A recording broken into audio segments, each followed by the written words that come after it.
욥기 18장 12절부터 마지막 21절 말씀까지입니다. 빌닷이라는 사람의 욥을 향한 일종의 저주가 계속됩니다. 아주 좋지 않은 내용들이 계속 나오는데 그래도 성경에 기록된 내용이니까 한번 쭉 보시겠습니다. 12절 말씀, 그의 힘은 기근으로 말미암아 쇠하고 그 곁에는 재앙이 기다릴 것이며, 원문 이렇습니다. 굶주리게 되었으니 힘이 있으랴 재난이 그가 있는 쪽에 마련되어 있도다. 욥을 향하여 이제 너는 굶주림밖에 없다. 굶주려 죽게 되었으니 네가 무슨 힘이 있겠느냐. 그리고 재앙이 너 있는 쪽에 이미 준비되어 있다. 13절, 질병이 그의 피부를 삼키리니 곧 사망의 장자가 그의 지체를 먹을 것이며, 원문 이렇습니다. 그의 피부 쪼가리들을 먹어치울 것이니 그의 쪼가리들을 죽음의 첫 태생이 먹어치울 것이니라. 이 죽음의 장자 혹은 사망의 장자라고 번역되어 있는 이 부분, 이 장자는 첫 번째 태생이란 뜻이에요. 그래서 이 죽음의 첫 태생은요, 그 당시에 사람들이 생각할 때 죽음에 이르는 무서운 병을 죽음의 장자 혹은 죽음의 첫 태생이라고 표현을 했습니다. 다시 한번 보실까요? 피부 쪼가리들을 이런 그 죽음의 첫 태생, 죽음에 이르는 무서운 병이 덮쳐서 다 뜯어먹고, 그리고 그의 쪼가리들을 다 산산조각이 부수어진 그 쪼가리들을 다 먹어 치워버린다는 거예요. 뭐가요? 죽음에 이르는 병이. 이건 뭐 이런 저주가 없죠. 14절, 그가 의지하던 것들이 장막에서 뽑히며 그는 공포의 왕에게로 잡혀가고, 원문 이렇습니다. 그가 편히 쉬던 자기 천막에서 끄집어내져서 공포스러운 자들의 왕에게로 그는 걸음을 옮겨야 하느니라. 지금 그 빌닷이라는 사람은요, 물론 악한 사람의 운명에 대해서 쭉 얘기하는 듯하지만 누가 악한 자라는 거예요? 욥이 악한 자라는 거예요. 이래서는 안 되죠. 여러분, 다시 한번 강조합니다. 힘들고 어려운 일을 겪어서 그것까지도 어려운데 그 원인을 자꾸 들쑤시면서 네가 하나님 앞에 죄졌다, 그거부터 밝혀라, 자꾸 이러면 참 이거 곤란스러운 일이 벌어지게 되는 겁니다. 물론 정말 악한 일을 해서 하나님의 뜻을 거스려서 주께서 하지 말라는 짓만 아주 골라서 하면서 인생의 고난을 겪는 사람들 없지 않아 있습니다. 하지만 어떤 고난, 다시 말해서 욥과 같이 이런 애매히 받는 고난이 있다고요. 그것은 절대로 이러한 저주를 받을 만한 일이 아닙니다.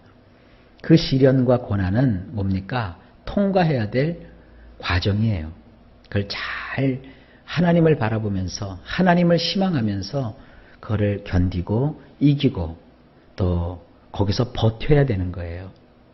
그런데 지금 이 욥에게 그런 말을 좀 해줘야 되는데 이 빌닷이라는 사람이 너무 성급하게 욥을 단죄하고 있는 겁니다. 15절, 그에게 속하지 않은 자가 그의 장막에 거하리니 유황이 그의 처소에 뿌려질 것이며, 원문 이렇습니다. 그의 천막 속에 놓여 있는 것에 그의 것은 아무것도 없으며 그의 주거지 위에는 유황을 흩뿌려 놓았느니라. 욥이 그동안 살던 그 천막 속에는 욥도 거기서 끄집어내서 내쳐버리고 그가 가지고 있던 모든 것도 다 뺏어버리고 그의 것이라고는 거기 아무것도 없다. 그리고 그가 살던 그것 위에는 유황을 흩뿌려 놓았대요. 유황 그러면 뭘 생각하시냐면요, 여러분 그 성냥개비 있죠? 그 성냥개비 그 끝에 붙어있는 게 황입니다. 그걸 이렇게 탁 하고 충격을 가해서 불꽃이 거기 부딪히면 불이 확 붙잖아요. 그래서 유황은 뭡니까? 완전히 그의 인생은 타버린다는 거예요. 이것도 역시 저주죠. 그 다음에 16절, 밑으로 그의 뿌리가 마르고 위로는 그의 가지가 시들 것이며, 한 번만 저주하면 됐지 계속 그러네요. 원문 이렇습니다. 아래로는 그의 뿌리들이 말라버리고 위쪽으로는 그의 가지가 시들어버릴 것이니라. 자, 나무로 치자. 그러면 그 나무의 밑둥이인 뿌리가 다 말라버리고 그 뿌리에서 난 위에 있는 그 가지들은 다 시들어버릴 것이다. 이렇게 되면 나무가 어떻게 되는 거죠? 죽는 거죠, 뭐. 그러니까 너는 이제 죽는다. 그런 얘기예요. 17절. 그를 기념함이 땅에서 사라지고 거리에서는 그의 이름이 전해지지 않을 것이며. 참 이거 인생 이러면 비참한 겁니다.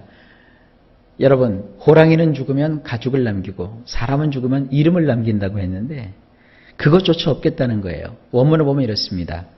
그를 기억함이 땅에서 없어지고 밭갓거리에서 그의 이름은 아예 없도다. 그러니까 그가 땅에 와서 살다가 흔적이 없다는 거예요. 싹 다 허무한 인생. 아무것도 아니라는 거예요. 우리가 날마다 고생하고 애쓰는 게 뭡니까? 뭔가 남기기 위해서 그러는 거 아니겠어요? 자녀들이 잘 되고 후손들이 잘 되고 내가 몸담고 있는 그곳에서 내가 최선을 다하여 주를 섬기며 봉사하고 착한 일과 선행을 행하며 하나님 나라의 상급을 쌓고 뭐 그러기 위해서 우리가 열심히 사는 거 아니겠습니까? 그런데 지금 욥이 여지껏 살아왔던 인생은 다 허사라는 것이죠. 누가 인생 헛된 줄 모르겠습니까? 근데 이건 아니죠. 18절. 그는 광명으로부터 흑암으로 쫓겨 들어가며 세상에서 쫓겨날 것이며 원문이 이렇습니다. 그는 빛에서부터 어두움으로 내동댕이 쳐질 것이며 세상 밖으로 내몰릴 것이다. 19절. 그는 그의 백성 가운데 후손도 없고 후예도 없을 것이며 그가 거하던 곳에는 남은 자가 한 사람도 없을 것이라. 아주 그냥 직접 대놓고 얘기하죠. 지금 욥은 자식이 있어요, 없어요? 있었으나 다 죽었어요. 그런 욥에게 지금 뭐라고 얘기하는 것이냐? 원문을 보면 이렇습니다. 그에게는 후계자가 없을 것이며 그의 동족 가운데 후세도 없으리니 그가 살던 곳들에 생존자가 없으리라. 지금 이 빌닷이라는 사람은요, 뭔가 교훈을 지금 욥에게 자꾸 주고 있는데 이 빌닷의 얘기를 한번 가만 들어보면 악한 사람, 악을 행하는 사람은 우선 저주를 받아가지고 땅에서 뽑혀요. 살던 곳에서 못 살아요. 그리고 그의 재물은 다 뺏겨버려요. 그리고 그는 그 죽음의 장자가 와서 죽음에 이르는 병으로 뒤흔들어 버려요. 그래서 거기서 회복될 기미가 보이지 않아요. 뿌리는 다 말라버리고 가지도 다 시들어 버려요. 누가? 악한 자가. 악을 행하는 자는. 그리고 결국 그 악을 행하는 자는 후손도 한 명도 남아있질 않아요. 그리고 후손이 없으니까 그의 이름을 알아줄 사람이 하나도 없습니다. 이게 누구라는 거예요? 이게 욥이라는 거예요. 그러니까 욥을 지금 잘못 봐도 한참을 잘못 보는 거죠. 욥은 사실 악한 사람이기 때문에 하나님이 그를 치신 거 아니거든요. 오히려 거꾸로 의로운 사람이기 때문에 참으로 착하고 하나님 보기에 정직하고 바른 사람이었기 때문에 오히려 그가 얼마나 착하고 얼마나 바르고 얼마나 하나님 앞에 신실한 자인 것을 드러내기 위해서 하나님께서 그 사탄의 깔짝깔짝대는 계교를 어떻게 하신 거예요? 허용하신 거예요. 그래서 욥이 지금 어려움 속에 처해지게 된 거예요. 하나님의 마음이 어떠실까요? 욥을 안타까워하고 욥아 힘 좀 더 내라. 욥아 조금 더 견뎌라. 그래 저지까지 잘 참았어. 그래 조금만 더 참아보자. 지금 하나님의 마음이 그거예요. 그런데 이 친구들은 뭐예요? 너는 악한 자라. 하나님이 너를 치셨다. 너는 이제 끝났다. 너는 죽는다. 하나님은 계속 거꾸로 얘기하시죠. 욥아, 너 죽을 것 같은데 너 안 죽어. 너 다 잃어버린 것 같지? 아니야. 잃어버린 거 아니야. 네 자식 다 죽고 나서 후손이 없고 네 뒤를 이을 자가 없다고 생각하지? 아니야. 내가 또 줄 거야. 염려하지 말어. 욥아. 지금 그거예요. 그러니까 우리가 신앙생활하면서 뭘 들어야 돼요? 하나님의 말씀을 통해서 이걸 들어야 돼요. 근데 성도들이요, 신앙생활하면서 어려움을 겪으면요, 하나님 말씀을 듣지 않으려고 해요. 자꾸 무슨 얘기를 들어요? 이런 얘기 자꾸 들어요. 그래서 하나님의 말씀을 전해야 되는데, 물론 망할 자에게 가서 망하지 않을 거다 그러면 거짓말이죠. 그러나 하나님을 믿고 예수님의 은혜로 사는 사람은 우겨쌈을 당하나 쌓이지 아니하고 넘어지나 거꾸러지지 아니하고 다 뺏기고 놓쳐버린 자 같으나 가난하게 되지 않습니다.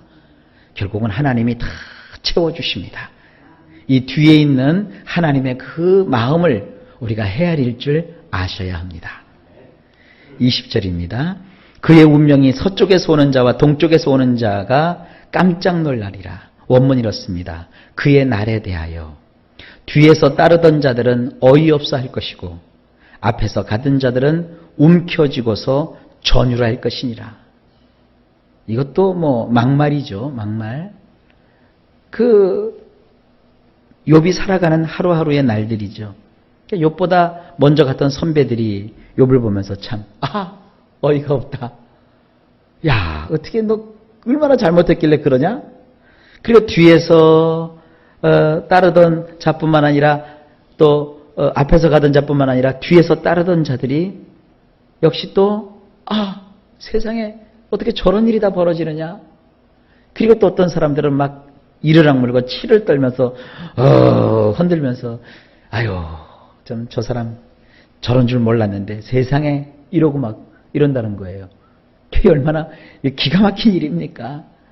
사람이 구설의 다툼에 오른다는 것이 이렇게 참 힘든 거예요.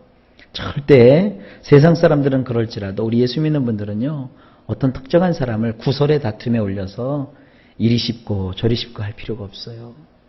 요즘 뭐 광고에 나오대요. 뭐 쉽고 뜯고 맛보고 즐기고. 사람은 그런 게 아닙니다. 그냥 고기는 쉽고 뜯고 맛보고 즐기세요. 그러나 사람은 절대 그러면 안 돼요. 사람은 참아주고 기다려주고 인정해주고 그리고 어떻게 됩니까? 제일 중요한 것이 뭔지 아세요? 기도해주면서 이해해 주는 거예요. 그리고 사랑하지 못하면 용서해 주셔야 돼요. 여러분, 우리 인간관계가 하나님 원하시는 인간관계가 무엇인지 한번 깊이 생각해 볼 수 있기를 바랍니다. 자, 그 다음에 21절입니다. 참으로 불의한 자의 집이 이러하고 하나님을 알지 못하는 자의 처소도 이러하니라. 원문이 이렇습니다. 진실로 불의한 자들의 거처들은 이러하니라. 그 같은 곳이 바로 애를 알지 못하는 자가 서 있는 곳이니라. 제가 계속 다 얘기를 드렸죠. 자, 이제 다음 시간에는 욥이 이제 이 말에 대해서 이제 대답을 해요. 욥의 말을 들으면요, 참 사실 이 19장 욥의 말은요, 눈물이 나요. 욥이 얼마나 힘들어하면서 얼마나 괴로워하는지 몰라요. 자, 이제 다음 시간에는 우리 욥이 정말 하는 얘기 들으면서 우리도 함께 욥의 마음에 우리 마음도 동해 보시는 그런 기회가 되실 수 있기를 바랍니다. 여러분, 어려움이 있다 할지라도 하나님의 뜻을 생각하면서 참고 견디고 이기실 수 있기를 바랍니다. 주님은 우리와 함께 하셔서 마침내 큰 일을 이루어 주십니다.